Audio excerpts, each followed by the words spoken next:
వసంత కోకిల వనమంతా పిలుపులా వసంత కోకిల జగమంతా గెలుపులా. సూర్య త్వరగా కోలుకుంటే వాడితో మెల్లగా జరిగిన విషయాలు చెప్పొచ్చు అనుకుంటే రోజురోజుకి వాడి ఆరోగ్యం వాడే చేజేతులారా నాశనం చేసుకుంటున్నాడు. ఈ సమస్యకొచ్చిన ఇంకో పెద్ద చిక్కు ఆకాశు సూర్య స్నేహితులవడమేనండి. దానివల్ల సూర్య సంధ్య గురించి తన అనుమానాలు, మనసులో మాటలు, కోపం అన్నీ ఆకాష్కి చెప్పేస్తున్నాడు.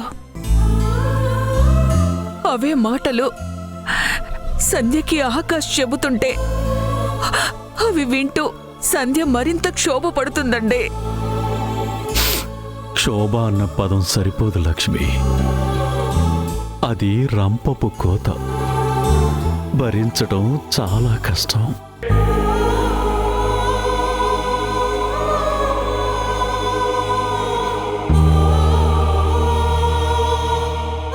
ఒక మగాడికి 2 భార్యలు ఉండటం కన్నా ఒక ఆడదానికి 2 భర్తలుండటం, ఆ 2 స్నేహితులే కావడం, ఆ స్నేహితులు ఒకే భార్య గురించి మాట్లాడుకోవడం నిజంగా దౌర్భాగ్యమే. ఏ జన్మలో చేసుకున్న పాప ఫలితమో సంధ్యతో పాటు అందరూ అనుభవిస్తున్నాం. లక్ష్మి, ఈ నాటకం మొదలుపెట్టినప్పుడు సూర్యకి ఏ ప్రమాదం జరగదని మనం సంతోషించామే కాని పాపం సంధ్యని బయటపడలేని ఊబిలోకి మనమే చేజేతులారా తోసేస్తున్నామని ఏనాడు అనుకోలేదు. మన డాక్టర్ గారు సూర్యని చెక్ చేసి ఇక నుండి ఏ టెన్షన్ లేకుండా జాగ్రత్త పడమని హెచ్చరించినప్పుడు సంధ్య ఏమందో తెలుసా? కడుపులో బాధగా ఉన్నా పైకి నవ్వుతూ తిరగడం, ఏ ఫీలింగ్సు లేని మరబొమ్మలా బ్రతకడం నాకు అలవాటైపోయింది నాన్న, అలవాటైపోయిందని చెప్పింది. ఆ మాటలో బాధ సూటిగా నా గుండెల్ని తాకింది లక్ష్మి. సంధ్య కష్టాలకి కన్నీళ్లకి కారణం మనమే అనిపిస్తుంది. ఎటూ తేల్చుకోలేని పరిస్థితులు, ఏమైపోతారా అని తెలియని మనుషులు, పైగా అందరూ మనవాళ్ళు, మంచివాళ్ళు. ఆలోచిస్తుంటేనే టెన్షన్ పెరిగిపోతుంది లక్ష్మి. మన కోసం తన సంతోషాన్ని, భవిష్యత్తుని బలి చేసుకుంటున్న సంధ్యని గుండెల్లో పెట్టుకుని చూసుకోవాల్సింది పోయి. ఏమండి, ఏమండి, ఏమైందండి? రండి, ఇలా రండి, కూర్చుందరు గాని రండి.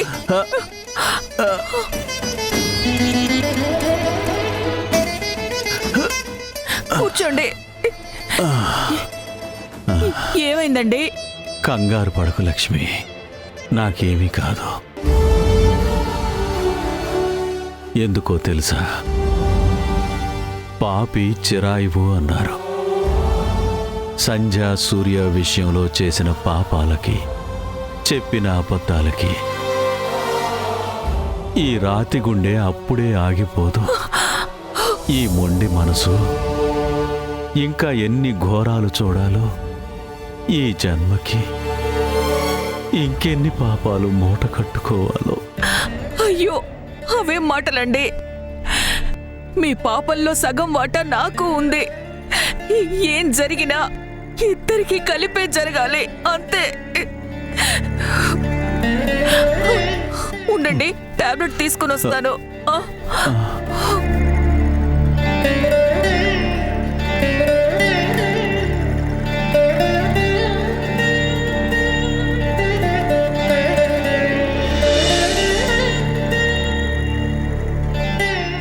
అప్పుడే విరిసిన పువ్వుని చూస్తుంటే చిన్నపిల్ల నవ్వుతున్నట్టు అనిపిస్తుంది.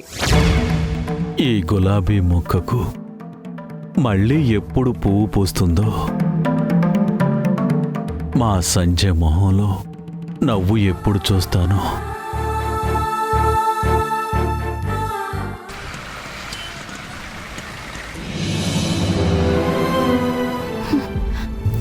ఏమైంది బాబ్జీ నీకు?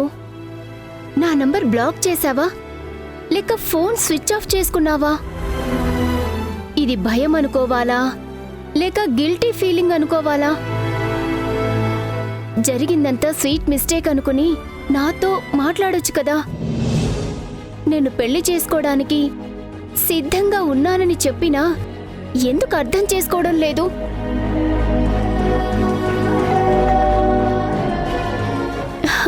బాబ్జీ,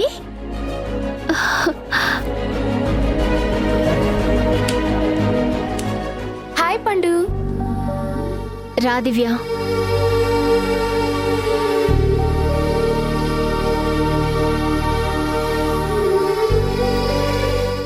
ఏంటి పండు నీరసంగా ఉన్నావు? పెళ్లి పనులు ఎక్కువైపోయాయా? అసలు స్టార్ట్ అయితేనే కదా ఎక్కువ అవడానికి. నువ్వు స్టార్ట్ చేయలేదేమో గాని నేనైతే ఆల్రెడీ రిజిస్టర్ ఆఫీస్లో ఏర్పాట్లన్నీ పూర్తి చేశాను. నువ్వు నీ ఉడ్బి వచ్చి జస్ట్ సంతకం పెడితే చాలు. నేను మా ఆయన సాక్షి సంతకాలు పెట్టడానికి ఫిక్స్ అయిపోయాం. మీరు బాగానే ఫిక్స్ అయ్యారు కానీ అసలైనోడు మాత్రం మిస్ అయ్యాడు. మిస్ అవ్వడం ఏంటి? ఏమైంది? నా లవర్ని మీట్ అయ్యి చాలా రోజులవుతుంది. ఫోన్ చేస్తే స్విచ్ ఆఫ్ అని వస్తుంది. ఒకవేళ రింగ్ అయినా నా ఫోన్ కూడా లిఫ్ట్ చేయడం లేదు. ఇప్పుడు కాల్ చేసి చూడు. లిఫ్ట్ చేస్తే నాకు ఇవ్వు, నేను మాట్లాడతాను. ఫోన్ కనెక్ట్ అవుతుందో లేదో ఒకసారి ట్రై చేయి పండు.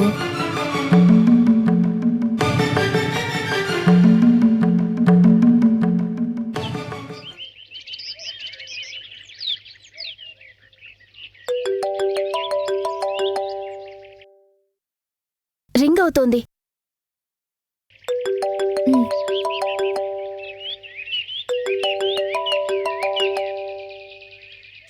నీకు ఆఫీస్లో అర్జెంట్ వర్క్ రావడం వల్ల సడన్ గా నేను ముంబై పంపించేశారని, రావడానికి 3 నెలలు పడుతుందని పండుగ చెప్పు.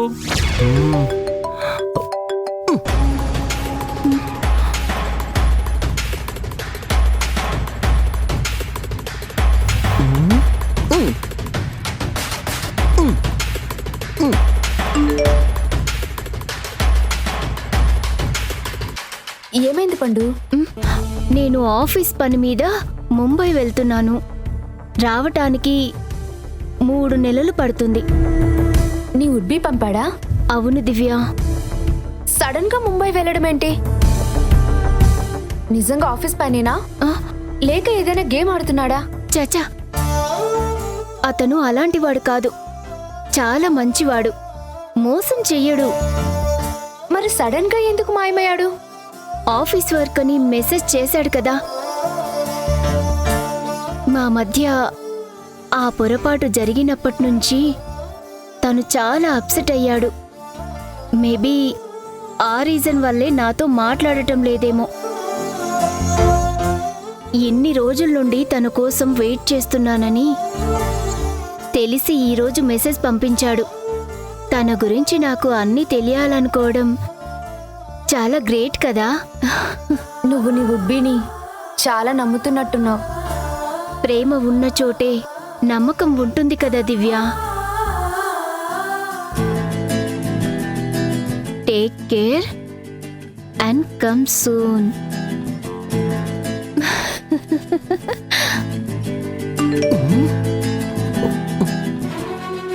Take care and come soon అంటే పాప మన మెసేజ్ ని నమ్మేసిందనమాట. థ్యాంక్స్ రా కిషోర్, నీ ప్లాన్ బానే వర్కౌట్ అయిందిరా. Take care and come soon అంట.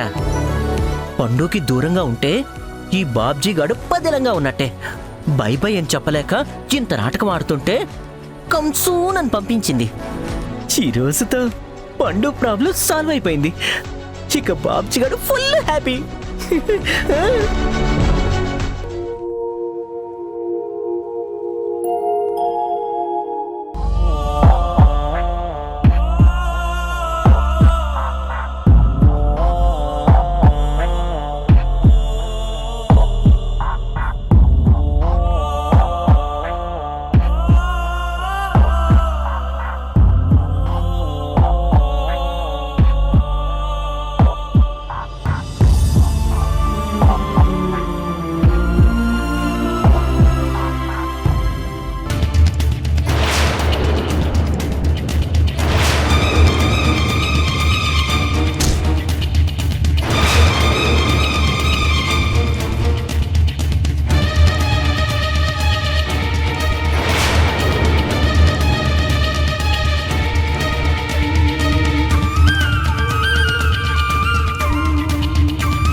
టాబ్లెట్స్ వేసుకోండి. టాబ్లెట్స్ కాదు, కొంచెం విషం తీసుకొచ్చివు. సంతోషంగా చచ్చిపోతాను.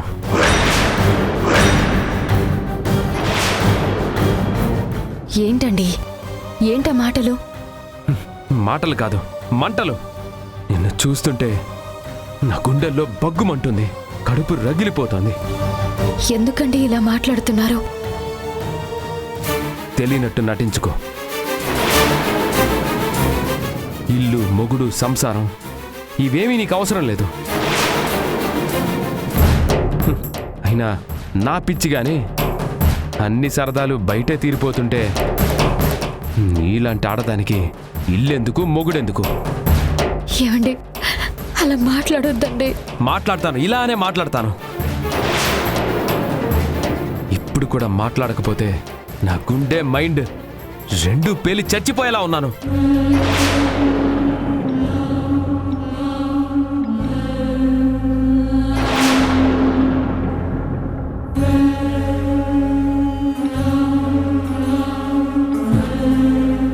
నువ్వు మహానటివని తెలుసు, కానీ ఈ రేంజ్ యాక్టింగ్ ఎక్స్పెక్ట్ చేయలేదు. నీ ముసలి కన్నీళ్లు నా దగ్గర కాదు, కింద గదిలో నువ్వే గ్రేట్ అని గొప్పలు చెప్పే ముసలోళ్ళు ఉన్నారు కదా, వాళ్ళ దగ్గరికి పోయి ఏడు. క్షణాల్లో కరిగిపోతారు. అమ్మా, తల్లి అని నిన్ను నెత్తినెక్కించుకుంటారు. ప్లీజ్ అండి, మీకు దండం పెడతాను, దయచేసి అలా మాట్లాడకండి. నా మనస్ఫూర్తిగా చెప్తున్నాను, మీరు క్షేమంగా ఉండడమే నాకు కావాలి. మీరు మళ్ళీ ఆరోగ్యంగా లేచి తిరగడమే నేను కోరుకునేది, అంతేకాని నా చావుని కాదంటావు, అది నిజమని నన్ను నమ్మమంటావు. ఏం మాట్లాడినా ఇలా పెడార్థాలు తీస్తుంటే ఎలా అండి? ఎలా మిమ్మల్ని నమ్మించడం? ఆ కష్టం నీకు అక్కర్లేదు సంధ్య. ఒక్కసారి నా మైండ్లో నువ్వేంటో క్లియర్గా అర్థమైన తరువాత, నా మనసులో అనుమానాలకి సాక్ష్యాలు దొరికిన తరువాత ఇంకా నిన్ను నమ్మటం ఇంపాసిబుల్. ఏమండి ప్లీజ్ అండి, వద్దు, ఇంకేం చెప్పద్దు. మనసులో ఒకరిని పెట్టుకొని పైకి పైకి మాత్రం ప్రేమ నటించే నీలాంటి ఆడది చేసేది సంసారం అనరు, వ్యభిచారం అంటారు.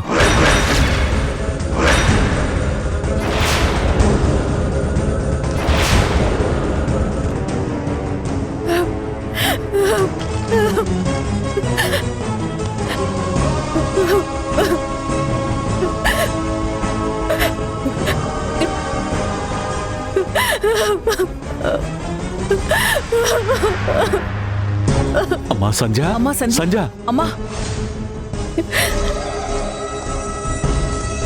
నోటికి ఎంత మాట వస్తే అంత అంటావా? అసలు సంజ గురించి నీకేం తెలుసురా? అన్నీ తెలుసు కాబట్టే ఇలా మాట్లాడాను.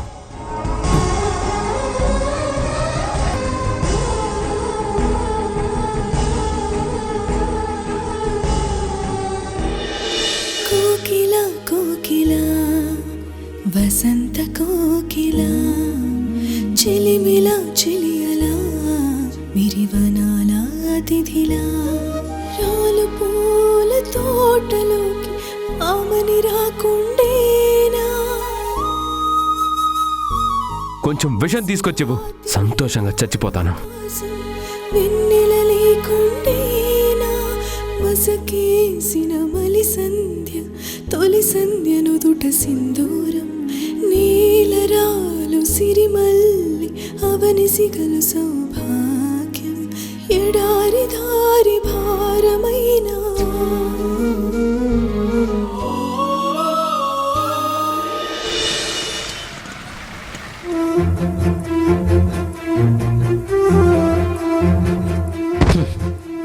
ఆదివారం అంటేనే విరక్తి పుడుతోంది.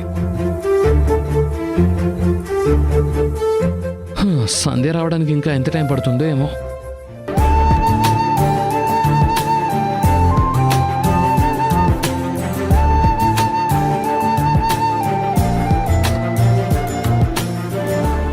సూర్య కొంట్లో బాగాలేదని చెప్పాడు.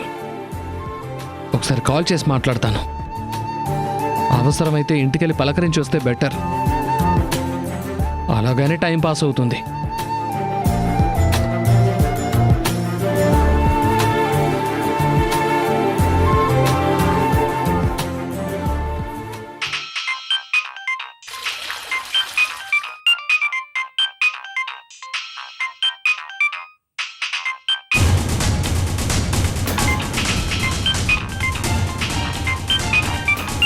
లక్ష్మి, అది మన సూర్య ఫోన్లా ఉంది. అవునండి, వాడు బాత్రూంలో ఉన్నట్టున్నాడు. ఏదైనా ముఖ్యమైన కాలేమో, ఒకసారి వెళ్ళి చూడు. సరేనండి.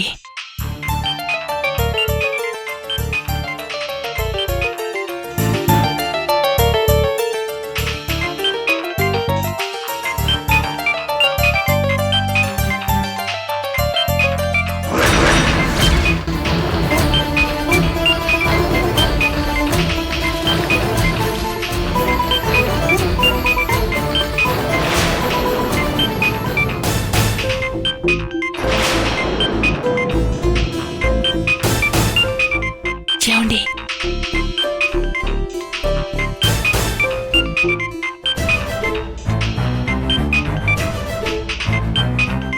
ఎవరు? ఫోన్. ఆకాష్. ఆకాష్. లిఫ్ట్ చేయకు.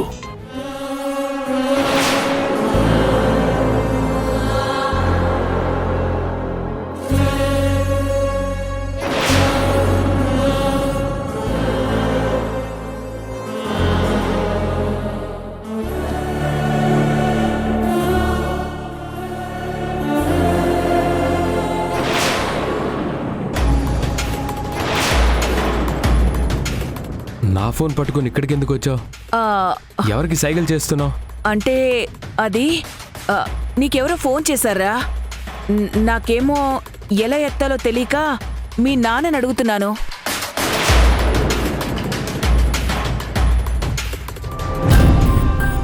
కాల్ చేసింది ఎవరో కాదు, ఆకాష్.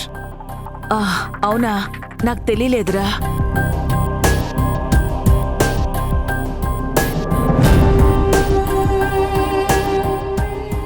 ఏంటి ఫోన్ లిఫ్ట్ చేయట్లేదు? డైరెక్ట్గా ఇంటికి వెళ్తేనే బెటర్ అనుకుంటా. ఇంకొకసారి ట్రై చేసి లిఫ్ట్ చేయకపోతే అప్పుడు వెళ్దాం.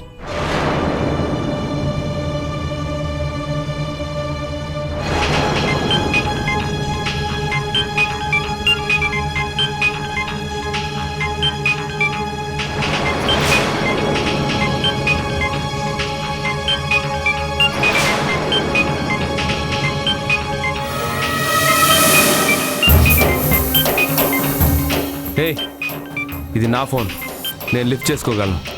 అంటే మీరు టీ షర్ట్ వేసుకుంటున్నారని. ఆలస్యమైనా సరే నా పనులు నేను చేసుకోగలను, నువ్వు వెళ్ళు.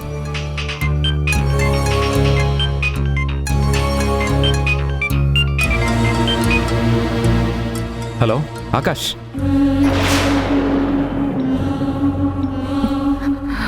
ఫోన్ లాక్కోవడం ఎంత మంచిదైంది, లేదంటే ఈ రోజుతో కథలన్నీ మారిపోయేవి.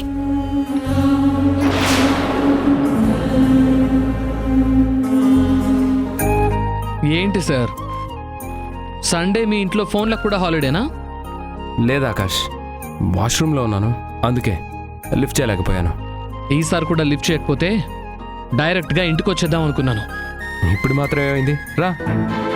ఇంకెందుకు, ఫోన్ లిఫ్ట్ చేసావు కదా.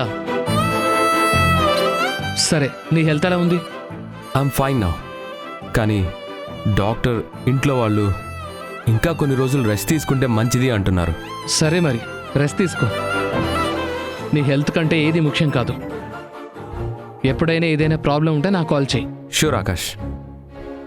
Thanks for the call. నీ థ్యాంక్స్ అవసరం లేదు, కానీ నీ హెల్త్ సెట్ అయ్యే వరకు స్మోకింగ్ కంట్రోల్ చేసుకో. మెంటల్ ప్రెషర్ కంట్రోల్ అయితే ఆటోమేటిక్గా హెల్త్ కంట్రోల్ అవుతుంది, స్మోకింగ్ కూడా. అవన్నీ ఆలోచించొద్దని ఇండైరెక్ట్గా చెప్తున్నాను. నీది జెన్యూన్ లవ్, అది ఎప్పటికీ ఫెయిల్ అవ్వదు. మనం జెన్యూన్ అయితే సరిపోదు ఆకాష్, మనం ప్రేమించే వాళ్ళు కూడా జెన్యూన్ అవ్వాలి. లేదంటే గుప్పెడంత గుండెకి ఉప్పెన తప్పదు. ఏమైంది సూర్య, ఎందుకు అలా మాట్లాడుతున్నావు?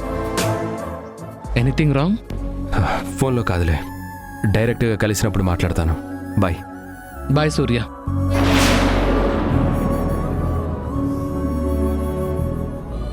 పాపం మెంటల్గా చాలా ప్రెజర్లో ఉన్నట్టున్నాడు. అంతటికీ తన వైఫే కారణం అనుకుంటా. సూర్య లాంటి మంచివాణ్ణి ఎలా ఏడిపించాలనుకుంటోందో ఆ మహాతల్లి. అవునులే, అందరికీ నా సంధ్య లాంటి వైఫ్ దొరకదు, నా అంత అదృష్టము ఉండదు.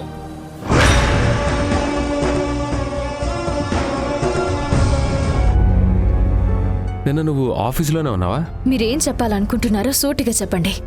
నేను చెప్పక్కర్లేదు, ఇదిగో ఇవే చెప్తాయి.